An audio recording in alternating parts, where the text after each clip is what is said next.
Hello, this is Padma with a narration in the first person.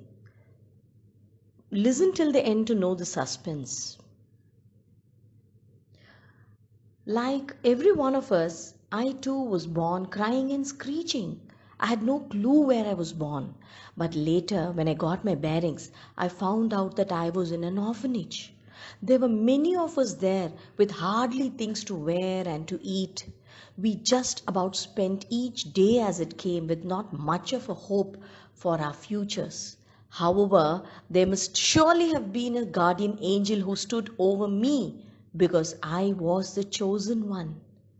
One fine day, I got adopted. I went into a family with a mother, father, and I even got an elder sister. It was a nice and cozy home, and I was welcomed. The things were good, we were rich, and most importantly, there was food on the table every single day. What more could I have asked for? My childhood was mostly pleasant with my elder sister. We spent a lot of time playing in the garden, playing pranks, and there was a lot of laughter. But my dad was a strict disciplinarian. And even as a child, I used to wonder why I had been chosen. Because I had two great setbacks, two major problems. The first problem was that I was hardly able to get words out of my mouth. I could hardly speak, leave alone understanding the dialect that my parents and sisters spoke. Their language was different. Maybe it was because I came from a different place, I don't know. And the second problem was that I was very, very short statured, almost like a dwarf. And I wonder what made them choose me out of all the other beautiful children that they could have gotten from the orphanage. Yet they chose me. And these things, anyway, did not concern me much because basically I was having a very good time. Still, in spite of all this, I must say that every child is observant, even if it's an infant. So, what I noticed in my new family was that I was not treated the same as my sister. She had far more freedom than I did. She was treated different. I can give you an example. Suppose you have a child in your house and you want to serve him or her breakfast. What would you do? You would lay the breakfast on the table and ask the child to come and eat, isn't it? But not for me. The rules were not the same. I would be asked to go and fetch my plate, a plate that was stacked separately. And even before I could eat, my sister had this very annoying habit of hiding herself someplace, and I'd have to go and find her first. And then there were times when I would be asked to go and jog around the house just to see how fast I can run. I don't know, my family seemed to be deriving some pleasure out of making me do all these things. But still, I did do it because, food mattered. I got the food at the end of it all. And I had come from an orphanage, and at least I was getting food all three times of a day here. So I would not miss it for anything in this world. I'm not actually complaining, but these memories do come flooding back. Like, there's one aspect which to this day it makes me cringe when I think of it.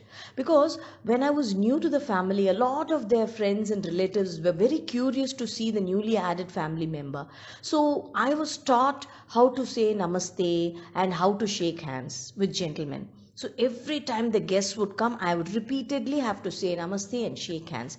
It was not cool at all.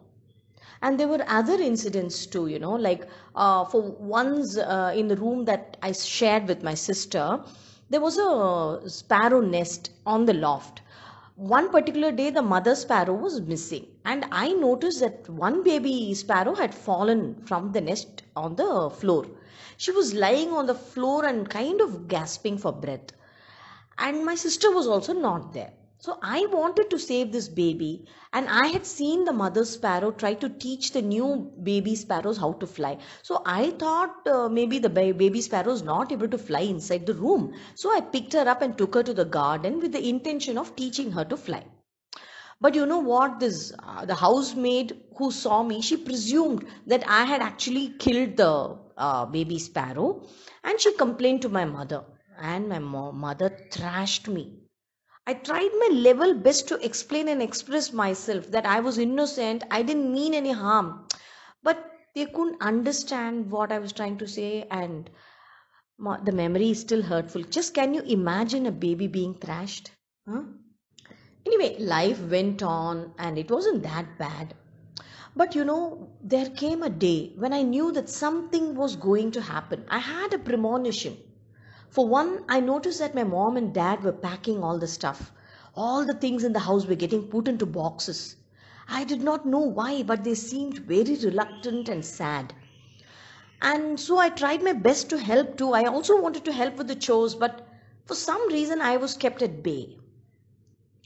And it also hurt me because my sister was allowed to do her packing. She could pack all her stuff, but not me. And by the end of the day, I was sure that something phenomenal was going to happen because I saw my mom cry.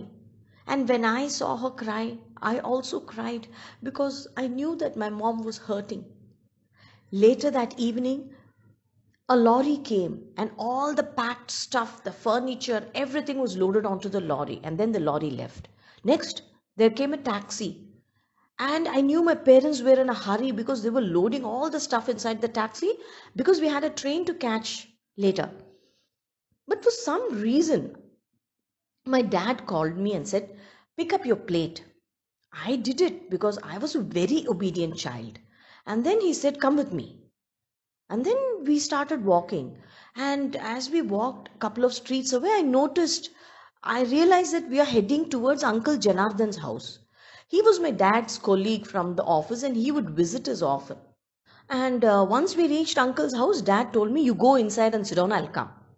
And I sat in that strange drawing room wondering what is happening. I even heard my dad and Uncle Janardhan exchange a few words. And then I thought I heard my dad leave. I waited and I waited and I waited. It was so long and my dad did not come back. And it was only Uncle Janardhan who came back into the room. And that was when I knew that I had been abandoned. Maybe that was the day I felt like an orphan again. And for some reason, I don't know, the tears just wouldn't stop flowing from my eyes. After some time, I heard the gate open and I was wondering who it could have been. And then in marches my sister. She glared at Uncle Janardhan and said, "Uncle, I'm taking my brother with me." And you know what? That's all she said, and she carried me. I cannot express the joy I felt, to feel wanted again. Oh my God. And then off we huddled into the taxi and we headed towards the station. Oh, that train journey, it was awful, awful. Don't ask me. I don't know about other children, but I was very terrified. It was one of the worst experiences of my life, and I would never want to go through it again because the noise and the sounds and the crowd and the engine and the smoke.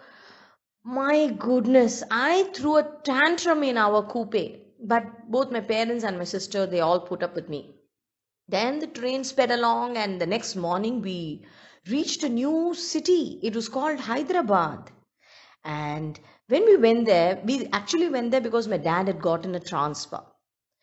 We had not yet found a house, so we were given a guest house to stay in. And I tell ya, the 2 months at the guest house were the best times of my life ever.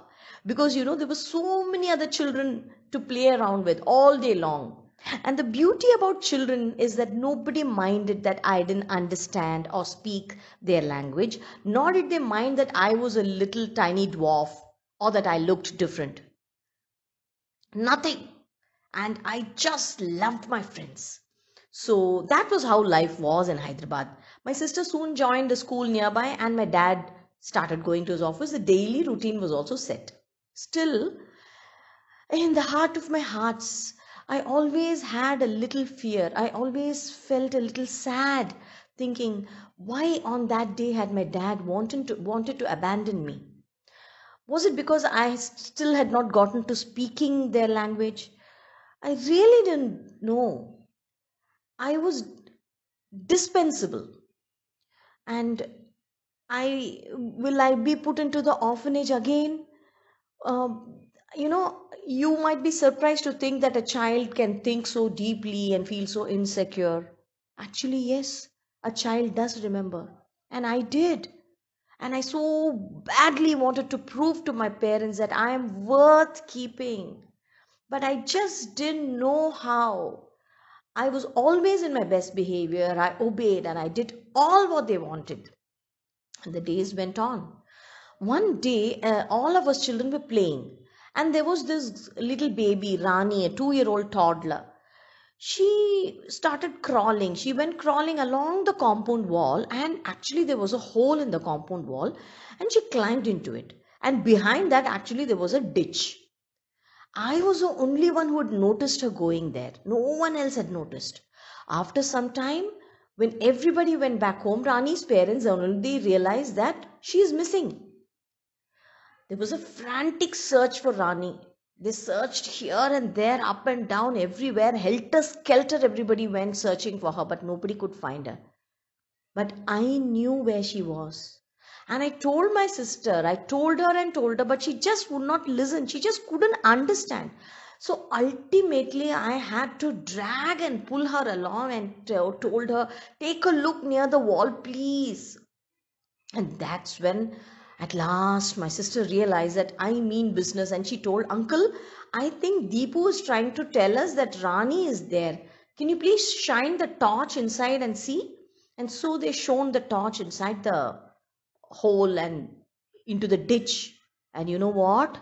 Lo and behold, there was little Rani. She was huddled up inside that ditch, almost unconscious. Then they got her out and cleaned her up, and that very night there was a function held. They asked us all to gather up. And you know what, my friends? That was the day that I found myself. Yes, I say so because you know what? My dad picked me up. He held me close. He hugged me and he announced to the whole gathering, I'm so proud of Deepu, my dog, a dachshund who's so small and short. I thought he was dumb, but today he's proved that he's the best companion anybody can ever ask for. Now, what do you say for that? That was the happiest day of my life. I cried with joy. That day, my friends, my life was made. And I knew that I would never, ever be abandoned again by my family. Well, I hope you all enjoyed this, listening to this. And if you're wondering who just spoke to you, that was in first person by Deepu, who was my dog, and I, Padma, was his elder sister. This is a real life incident, and Deepu was my dog. Thank you for listening.